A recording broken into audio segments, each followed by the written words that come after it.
We don't need spare drum parts. We don't need spare parts.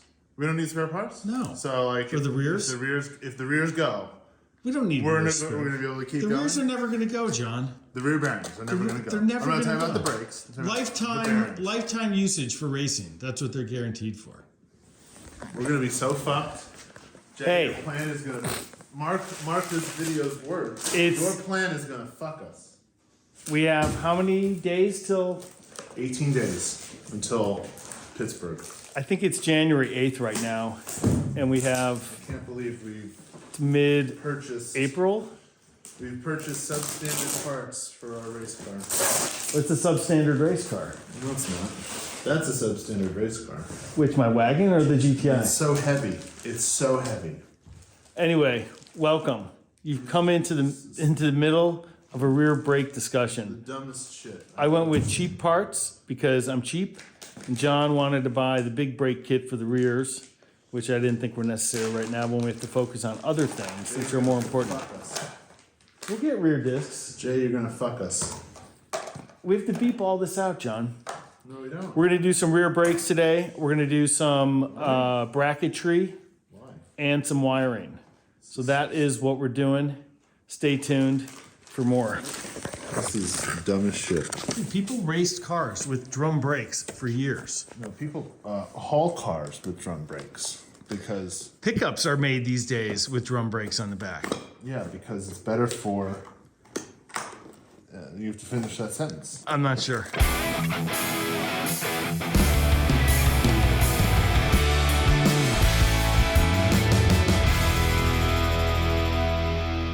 All right, so what we're gonna do today is swap out these old drum brake parts for these new drum brake parts. I know it's not race approved and Cooper's giving me a lot of shit, but right now, with how much we've spent on the car, I don't want to spend any more. And with how much rear brakes are actually used on this car and that car over there, we don't need to spend $1,000 on brakes. So there. Maybe we'll do a little seat mock-up.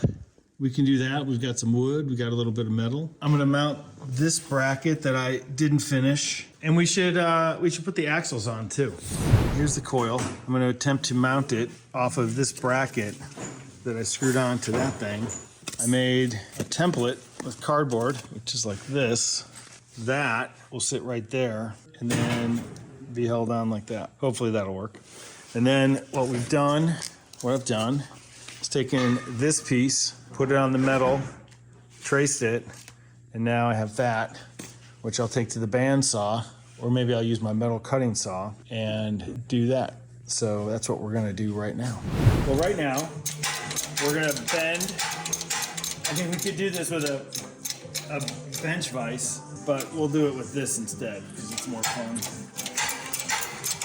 Using the Slag Off-Road 20-ton press brake made for the Harbor Freight 20-ton jack.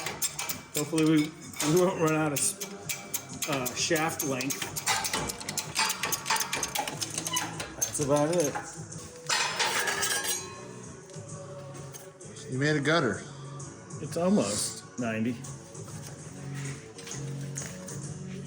That should work, I guess, if it's not too thin of metal. How many days until our race? How many days in February? 28? 28. 31 in April? 30. 30 in April? 30 in April. It's a bullshit month. 58, and then what we got left in January. Right now, the drum brakes and the drum brake kit that we have are not the right size. So we're returning all of the new stuff, and I bet we're gonna get a disc brake kit for this car. Right now, we've got a bracket that's holding up. It's all simpatico. Look at that. Simpatico. So it's not terrible. It'll get us going. Let's do some axles. And then where's the swing arm? We took off the backing plates. So we're gonna scrap my idea of going disc brakes, and we're gonna go with a rear disc conversion. So I guess we'll order that kit this week and then put it on next weekend. Yes. And then, James Stewart, ladies and gentlemen, getting excited. Car number 52. and that's where we're at right now. We're gonna try and do the axles and get some tie rods on and see what's going on. So I guess we should go up with the lift. Oh yeah, well, that axle is not electrical work. But we decided, so that we could make this thing movable, we're just gonna put an axle in this side. But what we didn't know is that these axles that came with this car are longer than our pile of used axles, which are probably from a Mark I. So the Mark II axle is right here. We just put the outer end of the CV joint on, finished clamping it, and now we get this end. We're gonna do this axle, get that on, and then try to wrap up one more thing maybe, and then I'm gonna take off. It's fucking freezing here.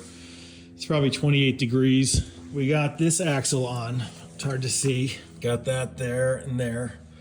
So at least we'll be able to use the old tie rods for now. We have to find our tie rod, our inner tie rod removal tool, and then we'll be able to put on these new tie rods, which are really nice. Some would say sexy. But for now, this is what we're doing. Changing out this big ass axle. And I think what we're gonna do is just clean and rebuild this one, because I don't think we have an end that will match this. It's cold. Can't feel my hands. It's cold and greasy. Okay, so on the passenger side axle for the Golf, we replaced the outer CV. So these are the pieces from the CV. This is the circlip that retains the CV on the axle shaft. The balls all look pretty good. They're super hard. The cage, you can see some indenting there. You know, you can see some dents on the cage, top and bottom, or both sides, I should say. So this cage is done. And then on the part, I don't know what it's called, but the part that goes on the inside, you can see some serious major wear on this piece. It's anybody's guess how old this thing is, and it's totally not usable. So these two pieces are garbage, and then the main part, which I don't think we'll keep because it has some grooves in it too. You can see some wearing on the inside there and there. We're just gonna pretty much toss all this stuff. I'm gonna keep these balls just in case I want to use them in a slingshot. But that's, I think, all we're gonna do today. We didn't get as much wiring done as we wanted to. We basically didn't do any, but we got some stuff done. We have to look for the steering column bearing shaft thing because the gear shift probably doesn't get mounted there. And we got to find the old steering wheel or just mount the new one. We have to get that piece, right? There's the little bracket thing I made for the coil. That's all mounted. And I'm going to do some other measurements of tubes and hoses and stuff. We'll probably get back to it next weekend and finish up a bunch of stuff that we will probably order tonight and then get tomorrow or get this week. That is all. Thanks for watching. Over and out. Like, subscribe. I don't know where those buttons are, but they're somewhere. Smash those buttons. Smash them.